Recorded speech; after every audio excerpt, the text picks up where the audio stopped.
सूरत अल-बकरा आयत 231 रिश्तों में इंसाफ और इज़्ज़त का कुरानी उसूल डीप रिफ्लेक्शन। तर्जमा।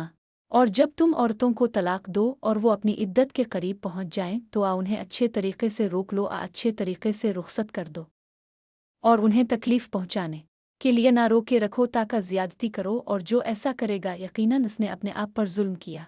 और अल्लाह की आयत को मजाक ना बनाओ और अल्लाह की नेमत को याद करो और उस किताब और हिकमत को भी जो इसने तुम पर नाजिल की, जिसके ज़रिए वो तुम्हें नसीहत करता है। और अल्लाह से डरते रहो और जान लो कि अल्लाह हर चीज़ को खूब जाने वाला है। ये आयत रिश्तों में अखलाक, इंसाफ, एहतराम का आला मेयार कायम करती है।